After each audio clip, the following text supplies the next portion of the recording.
Lama pedang ini naga Puspa. Selamatkan dia. Jangan sampai jatuh ke tangan pendekar berwatak jahat.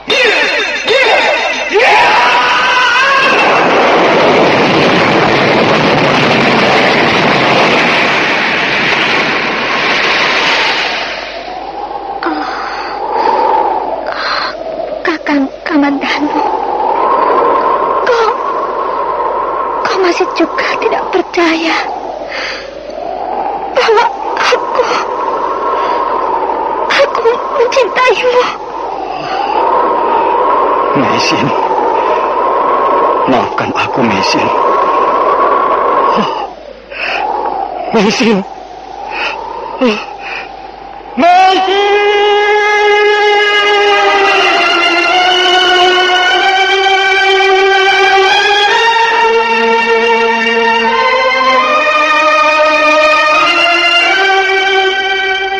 Tutur Tinula.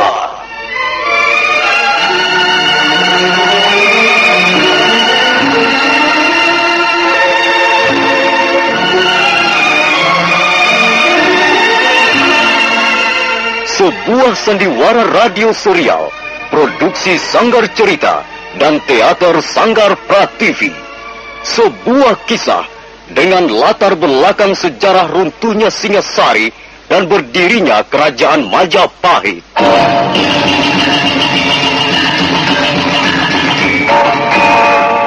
Sandiwara ini didukung oleh pemain-pemain radio yang sudah ternama, Ferry Fadli, Yvonne Rose, dan Eli Ermawati.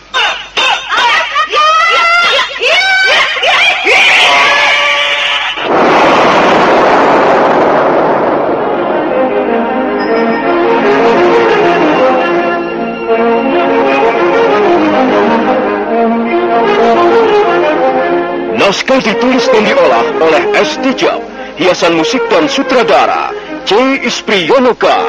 Kali ini mengetengahkan episode ke-13 dengan judul Geger Pedang Naga Puspa.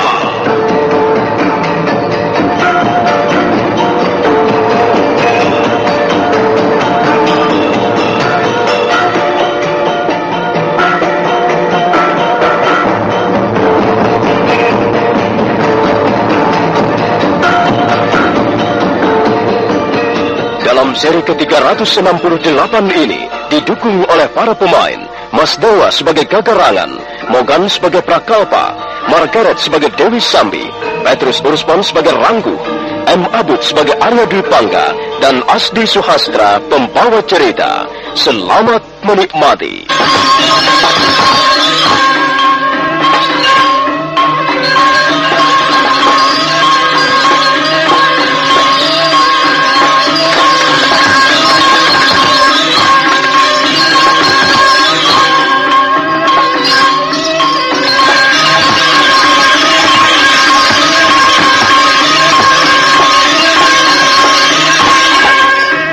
Gagarangan marah sekali. Dia segera menyadari bahwa bekas anak buahnya telah membelot pada Empu Bajil. Gagarangan menjak-menjak. Sambil bertolak pinggang dia menantang Prakalpa dan 9 orang temannya yang bermaksud menangkapnya. Ayo Prakalpa dan kalian semuanya, jangan sungkan-sungkan, tangkaplah aku. Tangkaplah Gagarangan. Kalau memang kalian berani dan bisa melakukannya. Maaf Kakang Gagarangan, kami tahu bahwa Kakang mempunyai kemampuan ilmu kanuragan di atas kami. Tapi kami sekarang ini sudah memilih. Kami memilih tidak lagi menjadi anak buahmu. Dan kami harus mengemban tugas dari atasan kami, Empu Bajil dan Dewi Sambi. Mau tidak mau, suka atau tidak suka, Kakang Gagarangan terpaksa menghadapi kami. Babu, bajingan-bajingan tak bermutu. Akan kulalap kalian semuanya. Ayo kawan-kawan, tunggu apa lagi? Kita terkap dia.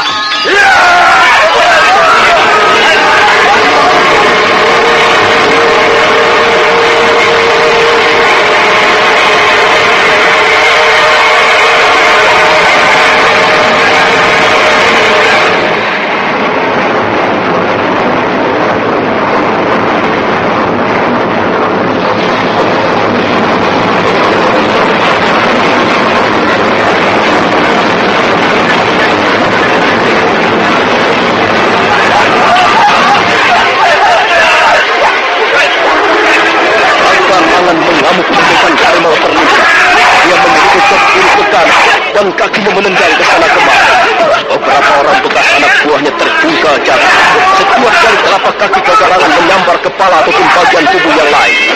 Perkelahian berlangsung dengan sengit. Prakalpa merasa cemas melihat teman-temannya yang tersungkur jatuh. Ketika keadaan mereka sedang gawat, sementara Gagarangan masih terus berlari, Dewi Sambi dan 9 orang anak buahnya muncul.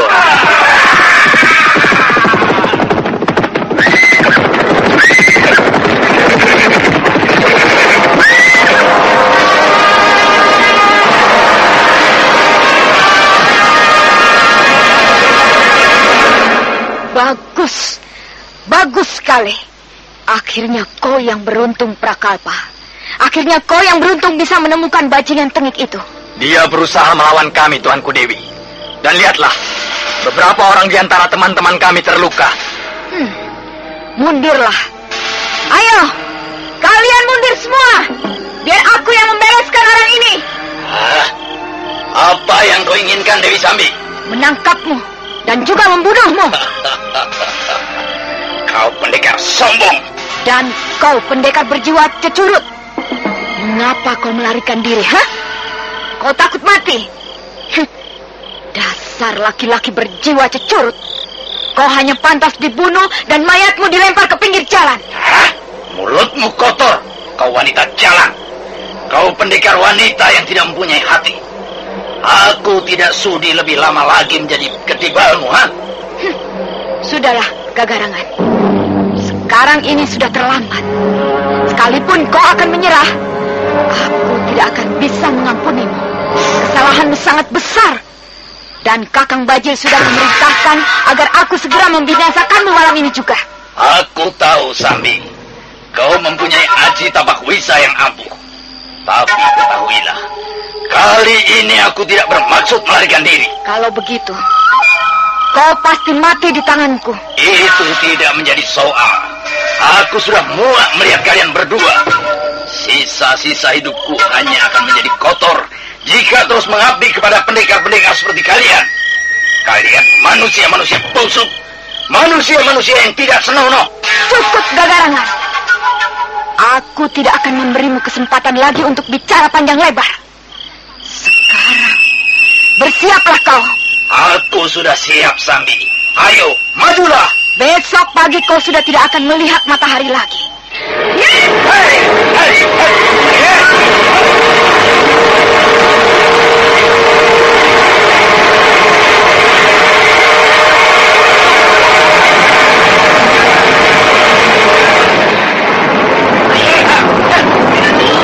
Dewi Sambi melompat dan menyerang dengan garang. Gagarangan berkelut menghindar. Dewi Sambi merasa geram karena serangannya yang pertama kali terpaksa harus gagal dan hanya menerpa ruangan kosong. Kembali dia memperbaiki letak berdirinya, kemudian serentak menyerang dengan gencar. Dewi Sambi mengirimkan pukulan beruntun. Gagarangan menjadi gugup sebentar, tapi kali ini pun dia mampu membendung serangan lawannya. Sementara itu anak buah mereka berdiri menonton jalannya pertarungan. 10 jurus segera berlalu. Dewi Sambi merasa tidak sabar lagi. Kemudian dia melompat mundur sambil berteriak nyaring.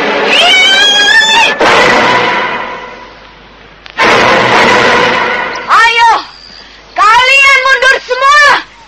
Mundur cepat. Gagarangan, aku sudah tidak sabar lagi bermain lompat-lompatan seperti ini.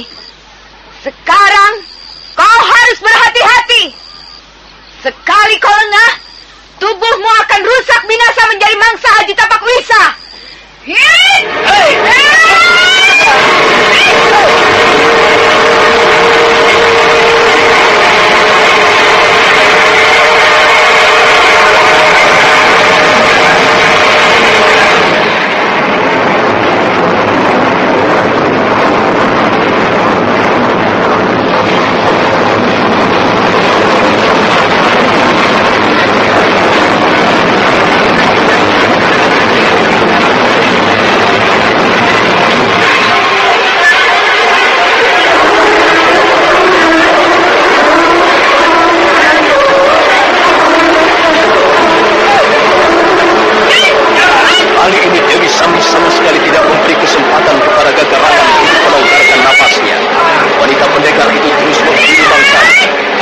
Serangan-serangan menggebu.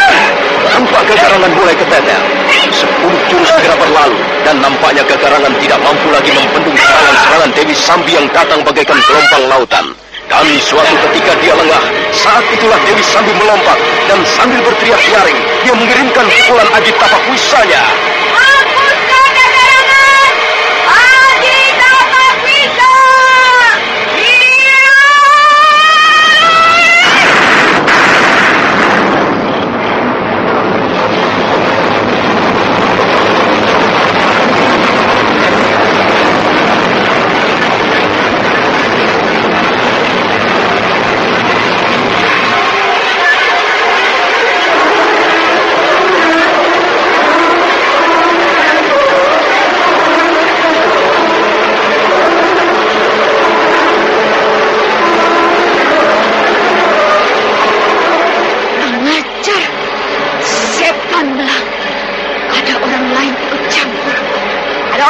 Melemparku dengan sepotong batu kerikil. Ranggo! Iya, Tuanku Dewi. Ada apa, Tuanku Dewi? Ada orang telah membokongku.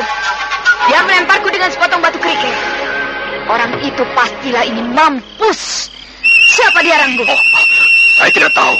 Saya tidak tahu, Tuanku Dewi. Ayo, mengaku saja. Siapa yang telah berani melemparku dengan sepotong batu kerikil? Cepat! Majulah ke depan. Orang itu harus dihukum berat. Prakarpa! Ya, Tuanku Dewi. Apa kau juga tidak tahu siapa orang itu?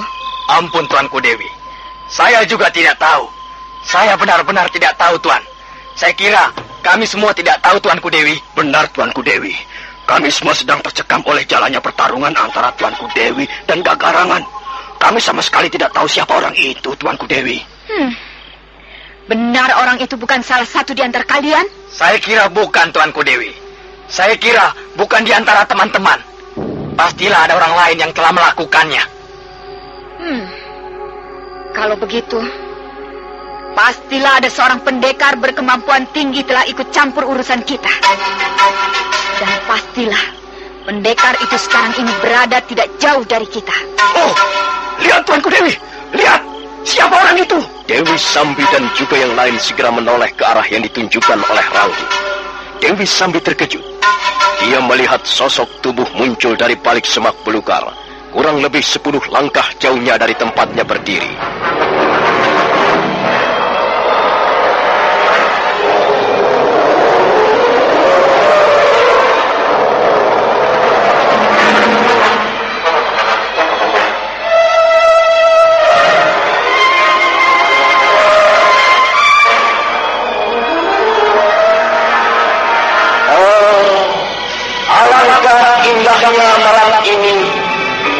Bersinar cemerlang di atas langit dan angin menyapu punggung-punggung bukit. Dengarlah bunyi serangga malam yang sedang bercinta. Mereka berciuman di balik rumpun-rumpun ilauan. Mereka bergendongan di atas rawa-rawa. Si jantan menghapus peluknya dan si betina menangis bahagia. Bagaimana bunyi bait-bait syairku tadi? Siapa kau ini, hai orang asing? Aku adalah seorang pengembara yang hina. Aku berjalan mengitari bumi, bergandengan dengan matahari. Aku tidur di atas pangkuan bulan purnama, dan aku bercinta dengan khayalan-khayalanku sendiri.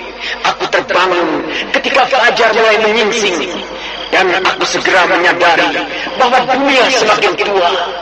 Dunia bagaikan orang tua yang bongkok dan berjalan terseok-seok. Tulang punggungnya rapuh, matanya rabun, pakaiannya kotor dan lusuh, rambutnya putih kusam, wajahnya keriput, dan giginya sudah tanggal seluruhnya. Ketika si tua bangga mencoba untuk bernyanyi, maka yang terdengar adalah suara sumbang. Hentikan! Hentikan!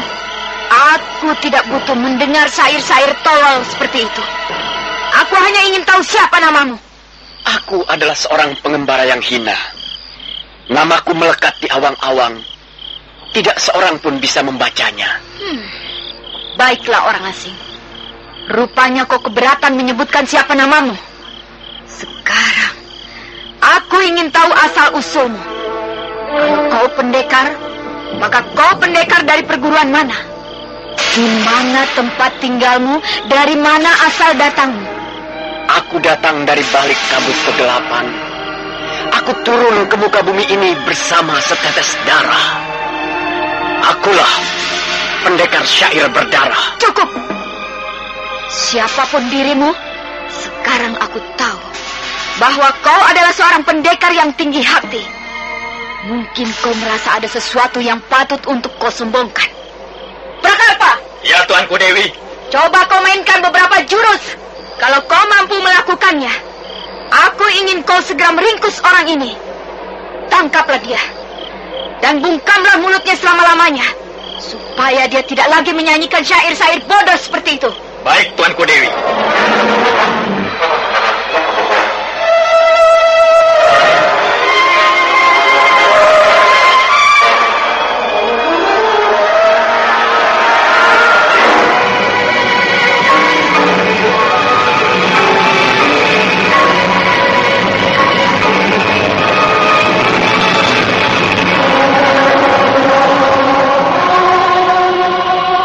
Prakalpa segera membuat kuda-kuda. Dia sudah bersiap-siap untuk menyerang si pendekar aneh. Tapi pendekar aneh sama sekali tidak bergerak. Bahkan sama sekali tidak berpaling ke kiri ataupun ke kanan. Dia kelihatan sangat tenang, setenang arca batu. Sesaat lamanya Prakalpa menjadi ragu-ragu. Prakalpa! Apa yang kau tunggu? Oh, baik, Tuanku Dewi. Saya akan segera meringkus orang ini.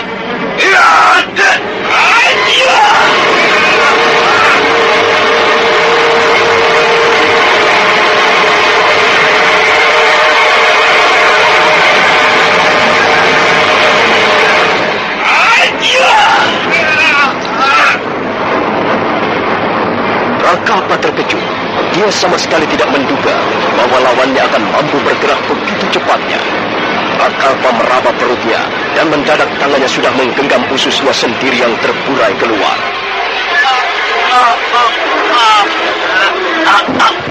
Kurang ajar. Berani sekali kau berbuat seperti itu, orang asing. Mengapa aku tidak berani melakukannya? Dengar, orang asing. Kami tidak pernah mempunyai urusan denganmu. Bahkan rasanya baru pertama kali ini kami bertemu denganmu. Cepatlah tinggalkan tempat ini. Aku akan melupakan peristiwa ini dan menganggap semua selesai sampai di sini. Kau boleh pergi dan kami tidak akan mengganggu perjalananmu. Kau boleh pergi mengembara sesuka hatimu. Kau sudah membuka urusan denganku. Aku tidak akan pergi begitu saja. Apa sebenarnya yang kau inginkan, orang asing? Kalau kau ingin menonton pertarungan, kau boleh menonton dari tempat yang jauh. Aku akan membereskan orang itu. Dia adalah seorang anak buahku sendiri. Dia sudah mengkhianati kelompok kami. Ditangkap dan dibinasakan sekarang juga. Aku tidak akan membiarkan salah seorang di antara kalian menyentuh orang itu. Apa? Dia adalah orang buruan kami. Sudah sejak kemarin kami mencari dan memburunya. Dan sekarang, kau bermaksud melindunginya?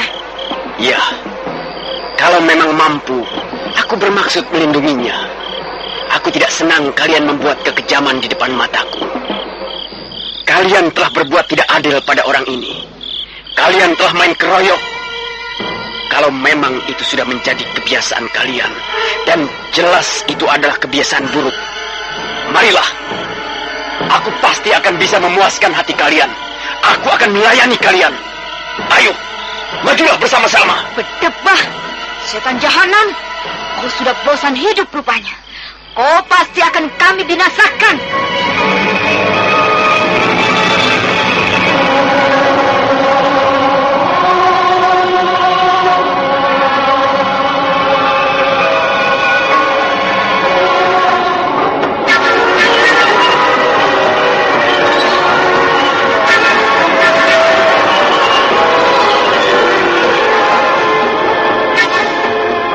Dewi Sambi segera memerintahkan agar anak buahnya mengadakan persiapan untuk menyergap pendekar aneh.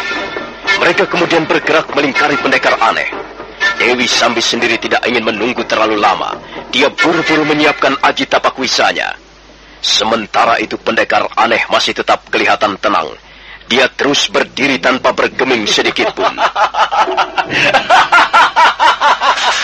Aku datang dari balik dunia kegelapan. Aku terbang bagaikan seekor kelelawar haus darah. Aku terbang melintasi samudera darah. Kan kubuat dunia ini berwarna merah. Jangan hiraukan syair-syairnya. Ayo, cepat sergap dia.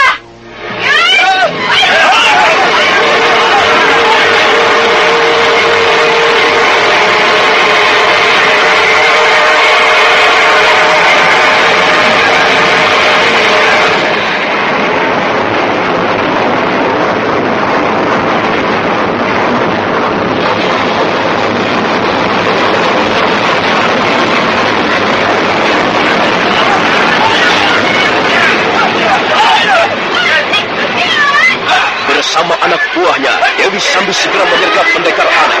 Pendekar aneh melempingkan tubuhnya ke udara, kemudian hinggap dengan cantik di atas bongkah batu. Dewi Sambi sangat kesal. Sekarang mereka terpaksa menghadapi dua orang musuh. Sementara itu Gagarangan merasa lega karena mendapatkan pertolongan. Dia ikut bertarung dengan semangat membara.